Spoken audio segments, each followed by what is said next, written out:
Bienvenue, aujourd'hui on plonge dans une histoire complexe et souvent un peu passée sous silence. C'est celle des liens entre William Branham, qu'on connaît bien comme figure des réveils de guérison après la guerre, et un autre personnage.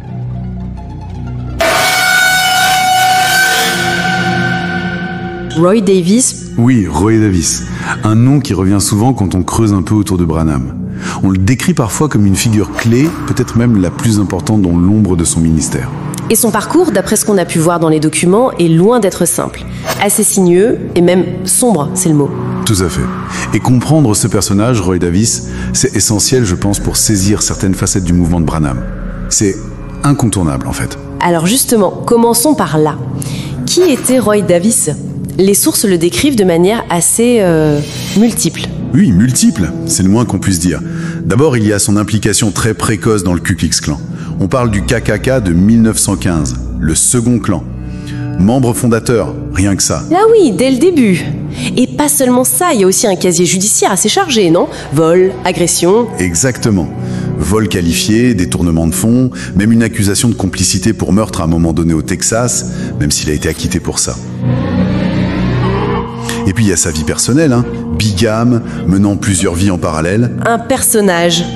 Pour le moins trouble. C'est plaire. Et dans le KKK, il n'est pas resté simple membre, si j'ai bien compris ? Non, il a grimpé. Commandant en seconde, apparemment dans les années 20. Ensuite, chef régional, il devient grand dragon du KKK au Texas en 1958. Grand dragon ? Oui, un poste très important. Et ça ne s'arrête pas là. Vers 1959-1960, après la mort du leader de l'époque, Eldon Edwards, il s'autoproclame sorcier impérial. Le chef suprême, en quelque sorte, d'une des factions du clan. Sorcier impérial, ça sonne presque irréel. Et à côté de cette carrière dans le KKK, il y a l'aspect religieux. C'est ça qui est aussi frappant. C'est le paradoxe, oui. Il a cofondé une dénomination religieuse, l'Église baptiste pentecôtiste de Dieu. Un mélange détonnant entre suprématie blanche et pentecôtisme. Comment est-ce que William Branham, le futur guérisseur, croise la route d'un tel personnage ? Eh bien, c'est là que ça devient central pour notre sujet. Les documents indiquent que Davis a joué un rôle de mentor pour le jeune Branham. C'est Davis qui l'aurait converti. Converti ? Et même plus, non ? Baptisé, ordonné. Il a même parrainé ses toutes premières campagnes d'évangélisation, on parle de 1933. Donc une influence directe dès le début de la carrière de Branham. Une influence majeure, oui. Branham devient même pasteur adjoint dans l'église de Davis à Jeffersonville. Il collabore étroitement à ce moment-là. D'accord. Mais cette collaboration ne dure pas indéfiniment. Si il y a une rupture à un moment. Oui, une rupture assez spectaculaire.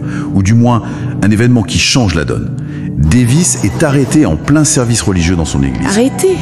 Pourquoi ? Pourquoi ? Pour diverses charges liées notamment à ses fraudes et peut-être à sa bigamie. Il y a aussi une histoire d'escroquerie à l'assurance après l'incendie de son église. D'ailleurs, l'église brûle peu après. L'église brûle. Oui. Suite à ça, Davis prend la fuite. Il est recherché, finalement attrapé et emprisonné au Kentucky. Et c'est là que Branham prend la suite, en quelque sorte. Exactement.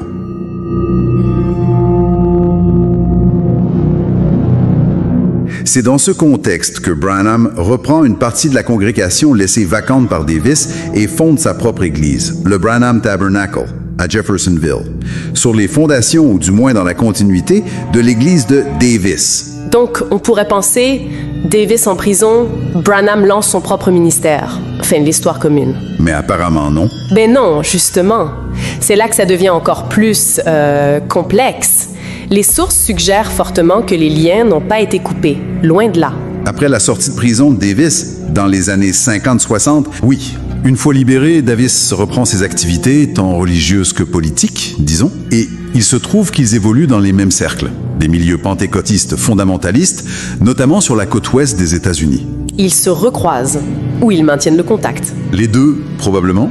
Il y a des preuves, ou du moins des indices assez forts, de cette proximité continue. Par exemple, en 1950, un article plutôt élogieux sur Roy Davis paraît dans le magazine Voice of Healing. Voice of Healing.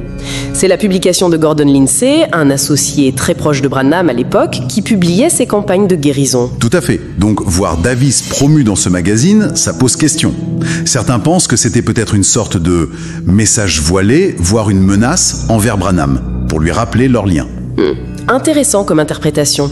Et il y a d'autres éléments ? Oui, il y a l'épisode célèbre et assez controversé de la guérison du membre du Congrès américain William D. Upshaw en 1951. Ah oui, Upshaw, qui était paralysé et aurait remarché lors d'une réunion de Branham. C'est ça. Eh bien, il s'avère que c'est Roy Davis qui a organisé cet événement, ou du moins qui était très impliqué dans sa mise en place. Branham lui-même, dans des enregistrements plus tardifs, aurait laissé entendre que c'était Davis qui poussait le fauteuil roulant d'Upshaw sur l'estrade ce jour-là. Ce qui suggère une collaboration ou au moins une présence coordonnée bien après l'épisode de la prison. Exactement. Oh, je me rappelle le sénateur Upshaw, assis dans un fauteuil roulant pendant 66 ans. Ce soir-là, là-bas en Californie, quand le Saint-Esprit est descendu et qu'il a commencé à parler, il a rencontré Dieu. Et à partir de ce moment-là, il a pu marcher sans ses béquilles.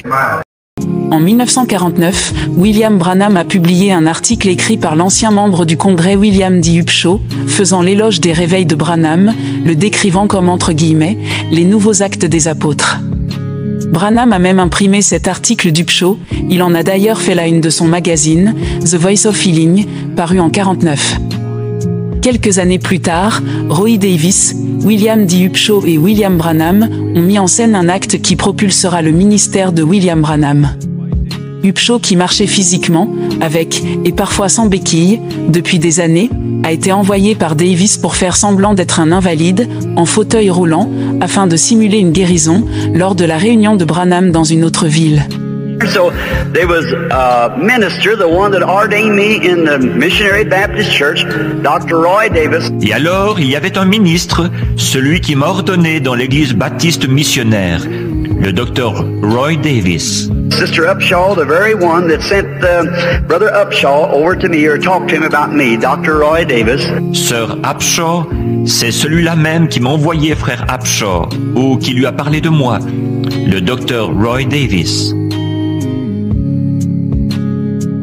Pour se défendre de quelques soupçons que ce soit à ce sujet, faisant une fuite en avant mal élaborée, William Branham a prétendu n'avoir jamais auparavant entendu parler d'Upshaw, tout en affirmant que c'est à cause du fait que son père est décédé alors qu'il était en 7e année, entre 11 ans et 12 ans, raison pour laquelle il n'avait jamais entendu parler d'Upshaw.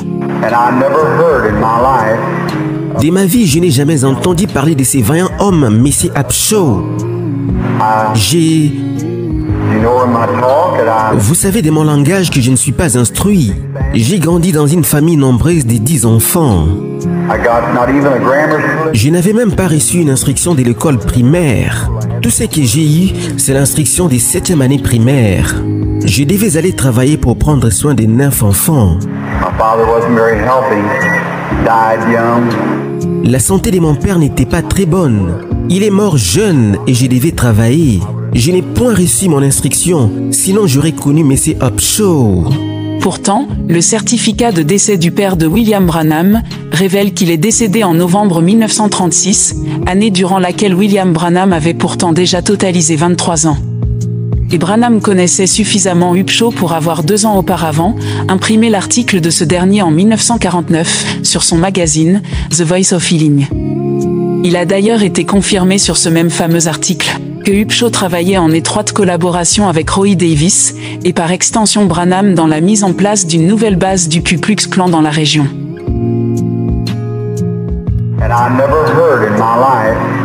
De ma vie, je n'ai jamais entendu parler de ces vaillants hommes, Messieurs Upshaw.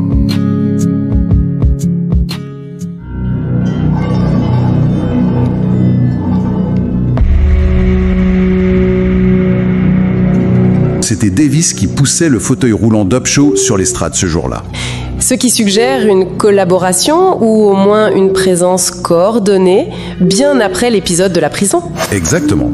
Et Branham a aussi admis dans certains de ses sermons avoir eu des discussions avec Davis lors de réunions après 1947, donc après le début de son grand ministère de guérison. Mais c'est ça qui est vraiment frappant. Branham, à ce moment-là, est une figure religieuse internationale. Et il continue de s'associer, même indirectement ou discrètement, avec Davis, un homme dont il devait connaître le passé criminel. Et surtout, les activités continuent et très publiques dans le Ku Klux Klan. Davis ne s'en cachait pas vraiment, surtout à partir des années 50, où il remonte en puissance dans le mouvement. Donc Branham savait, il devait savoir. Pourquoi maintenir ce lien ? C'est la grande question. C'est la question à 1 million, oui. Est-ce une loyauté ancienne ? Une forme de pression de la part de Davis ? Ou bien, et c'est là qu'on touche à des choses plus sensibles, une certaine affinité idéologique. Affinité idéologique ? Vous pensez à quoi exactement ? Eh bien, on observe des parallèles chronologiques assez troublants. Prenez l'année 1958. C'est l'année où Roy Davis devient grand dragon du KKK au Texas. Une position très visible. Oui, vous l'avez mentionné. Et c'est précisément à cette période-là, fin des années 50, début des années 60, que Branham commence à exprimer plus ouvertement des positions en faveur de la ségrégation raciale dans ses sermons. Ah oui. Il tenait des propos ségrégationnistes, oui. Oui, de plus en plus explicitement. Maintenant, je ne dis pas ceci par esprit de contradiction. Dieu est un ségrégationniste. Le savez-vous? Vous parlez d'intégration. Dieu est un ségrégationniste. Il l'est certainement. Dieu est un ségrégationniste. Moi aussi. Tout chrétien est un ségrégationniste. Dieu sépare son peuple de tous les autres. Ils ont toujours été l'objet d'une ségrégation. Il a choisi une nation. Il choisit un peuple. Il est un ségrégationniste. Il a fait toutes les nations, mais un authentique chrétien doit quand même être un ségrégationniste. Dieu est un ségrégationniste. Le savez-vous? Vous parlez d'intégration. Dieu est un ségrégationniste. Il l'est certainement. Moi aussi. Tout chrétien est un ségrégationniste, mais un authentique chrétien doit quand même être un ségrégationniste. Et c'est aussi à ce moment-là qu'il introduit et développe une doctrine très particulière et très controversée. La doctrine de la semence du serpent, Serpent Seed. La semence du serpent, de quoi s'agit-il? En résumé, c'est une théorie selon laquelle Ève aurait eu une relation sexuelle avec le serpent dans le jardin d'Éden et Caïn serait le fruit de cette union. Ses descendants seraient donc une lignée maudite, souvent associée par les tenants de cette doctrine à certains groupes ethniques ou religieux. C'est une doctrine qu'on retrouve où, historiquement? Principalement dans les milieux de l'identité chrétienne, Christian Identity. C'est un mouvement théologique marginal mais influent dans certains cercles d'extrême droite et suprémacistes blancs aux États-Unis. Et devinez qui était l'un des pionniers et principaux prédicateurs de l'identité chrétienne sur la côte ouest à cette époque? Laissez-moi deviner, quelqu'un lié à Davis? Wesley Swift, un pasteur californien, figure majeure de l'identité chrétienne et un associé connu de Roy Davis au sein des réseaux du clan et de l'extrême droite. Il est très probable que Branham ait été exposé à cette doctrine via ces réseaux, potentiellement par l'intermédiaire de Davis ou de ses associés. C'est vrai. Ça jette une lumière assez crue sur l'origine possible de certaines de ces doctrines les plus controversées. Absolument. La coïncidence temporelle entre la montée en puissance de Davis dans le KKK, l'émergence des propos ségrégationnistes de Branham et l'adoption de la doctrine de la semence du serpent est, disons, difficile à ignorer. Et Branham ne cachait pas son lien avec Davis, même dans les années 60, malgré le fait que Davis soit une figure publique du KKK. Non seulement il ne le cachait pas toujours, mais il le mentionnait parfois positivement dans ses sermons. Il y a des enregistrements, par exemple, en 1964, lors de réunions en Louisiane ou au Texas, des bastions de Davis, où Branham parle du Dr Roy Davis et dit espérer sa présence. J'espère que mon vieux professeur est assis ici aujourd'hui, le Dr Roy A. Davis. Beaucoup d'entre vous le connaissent, ici à Fort Worth. Il est peut-être assis ici.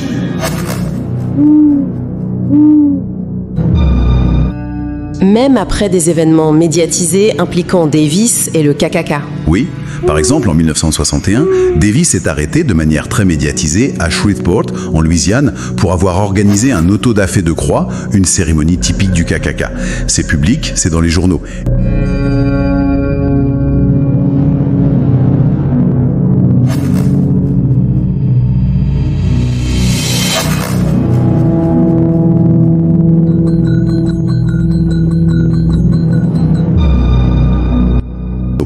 quelques années plus tard, Branham parle encore de lui en bien dans cette région. Dr Roy E. Davis m'a baptisé au nom du Seigneur Jésus-Christ quand j'étais tout jeune. Voyez, c'est vrai. Alors je croyais cela. Et comment réagissait le public de Branham à ces mentions? C'est ça aussi qui est notable. Dans les enregistrements, on entendait « Amen » dans l'assemblée quand Branham mentionne Davis. Ce qui suggère que pour une partie de son auditoire, du moins dans certaines régions, ce lien n'était pas problématique, voire était accepté. Shreveport, Oak Cliff, au Texas, ces endroits semblent revenir souvent. Oui, ce sont des points névralgiques. Shreveport était un centre d'activité pour le KKK de Davis, Oak Cliff près de Dallas. C'est là que résidait Roy Davis pendant un temps. Mais aussi Gordon Lindsay, l'éditeur de Voice of Healing et organisateur des campagnes de Branham. C'est un véritable carrefour de personnages clés. Il y a d'autres indices, peut-être plus symboliques, de cette connexion?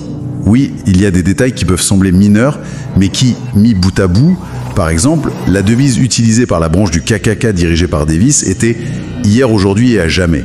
Ça rappelle quelque chose? Ça rappelle très fortement la devise associée à Branham et à son message. Jésus-Christ le même hier, aujourd'hui et à jamais, tiré de l'Épître aux Hébreux. Simple coïncidence?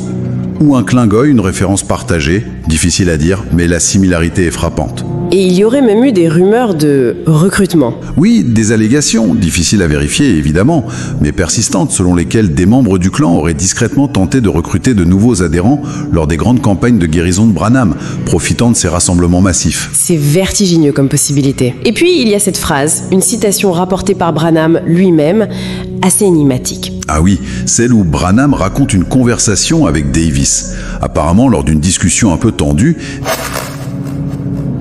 Davis lui aurait dit quelque chose comme « Toi, Branham, tu n'es qu'une marionnette ». Donc, un jour, j'étais allé prier pas loin d'ici, il y a longtemps de ça. Je vais vous dire pourquoi, pour qui je priais. Roy Davis. J'étais allé pas loin d'ici prier, parce qu'il m'avait traité de marionnette, et je priais Dieu de lui pardonner d'avoir dit ça. Roy Davis m'avait traité de marionnette, de marionnette. Une marionnette? Qu'est-ce que ça peut vouloir dire? Marionnette de qui? De Davis lui-même. C'est toute la question. Est-ce que Davis considérait qu'il tirait les ficelles en coulisses? Est-ce que c'était une manière de le rabaisser ou de lui rappeler une forme de dépendance? Ça ouvre la porte à beaucoup d'interprétations sur la dynamique réelle de leur relation. Mentorat? Manipulation?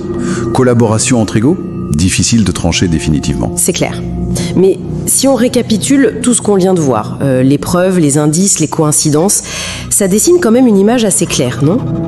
Oui, l'image d'une relation persistante, profonde et profondément troublante entre William Branham et une figure majeure, active et ouvertement raciste du Ku Klux Klan.